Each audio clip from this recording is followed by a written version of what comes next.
Cricket ലോകം ഏറെ ആകാംക്ഷയോടെ കാത്തിരുന്ന 2024 T20 ലോകകപ്പിലെ ഇന്ത്യ അമേരിക്ക പോരാട്ടം പല കാരണങ്ങൾ കൊണ്ടും ശ്രദ്ധേയമായിരുന്നു. എന്നാൽ ഈ മത്സരത്തിന് ശേഷം പാകിസ്ഥാൻ മുൻ ക്യാപ്റ്റൻ ഇൻസമാമുൽ ഹക്കിന്റെ പേരിൽ പ്രചരിക്കുന്ന ഒത്തുകളി ആരോപണങ്ങൾ സോഷ്യൽ മീഡിയയിൽ വലിയ ചർച്ചകൾക്ക് വഴിതെളിച്ചു.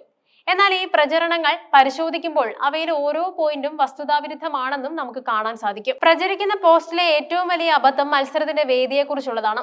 2024 T20 ലോകകപ്പ് നടന്നത് വെസ്റ്റ് ഇൻഡീസിലും അമേരിക്കയിലുമായിട്ടാണ്. ഇന്ത്യയും അമേരിക്കയും തമ്മിലുള്ള ഗ്രൂപ്പ് ഘട്ട മത്സരം നടന്നത് ന്യൂയോർക്കിലെ നസാവോ കൗണ്ടി ഇന്റർനാഷണൽ ക്രിക്കറ്റ് സ്റ്റേഡിയത്തിലാണ്.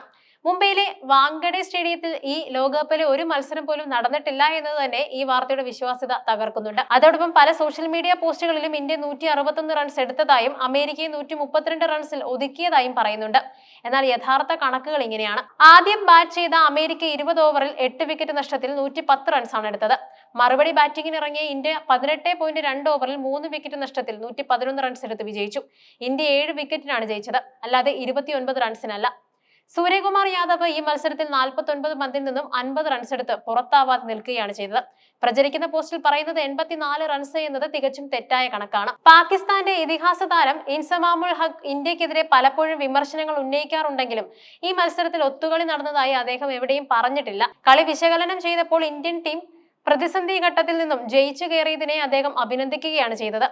അർഷ്ദീപ് സിംഗിന്റെ ബൌളിംഗിലെ റിവേഴ്സ് സ്വിംഗിനെ കുറിച്ച് അദ്ദേഹം മറ്റൊരു സന്ദർഭത്തിൽ സംശയം പ്രകടിപ്പിച്ചിരുന്നു എന്നത് സത്യവുമാണ്.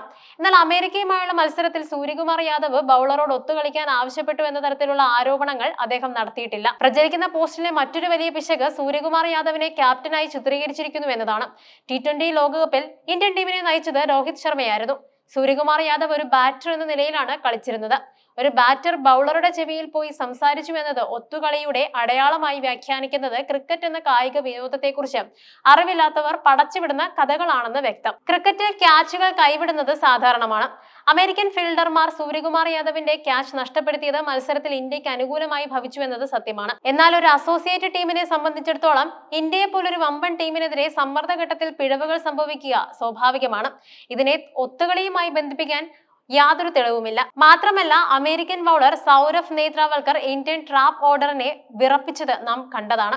വിരാട് കോഹ്ലിയെയും രോഹിത് ശർമ്മയെയും തുടക്കത്തിലെ പുറത്താക്കി അമേരിക്ക ഇന്ത്യയെ ഞെട്ടിച്ചിരുന്നു.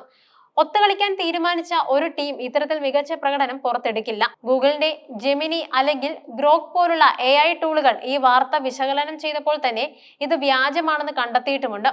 ഔദ്യോഗിക റിപ്പോർട്ടുകളിലോ അന്താരാഷ്ട്ര വാർത്താ ഏജൻസികളിലോ ഇത്തരം ഒരു ഒത്തുകളി ആരോപണം റിപ്പോർട്ട് ചെയ്തിട്ടില്ല.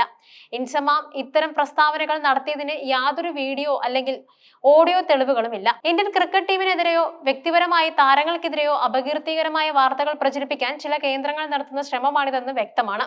തെറ്റായ വേദിയും തെറ്റായ സ്കോറും തെറ്റായ ക്യാപ്റ്റന്റെ പേരും ഉപയോഗിച്ച് നിർമ്മിച്ച ഈ വാർത്ത ക്രിക്കറ്റ് പ്രേമികൾക്കിടയിൽ ആശയക്കുഴപ്പം സൃഷ്ടിക്കാൻ മാത്രമേ ഉപകരിക്കൂ. 2024 ലോകകപ്പ് ജേതാക്കളായ ഇന്ത്യയുടെ മുന്നേറ്റത്തിൽ അമേരിക്കയുമായുള്ള മത്സരം നിർണായകമായിരുന്നു. അത് തികച്ചും മാന്യമായ പോരാട്ടമായിരുന്നു എന്നതാണ് വാസ്തവം.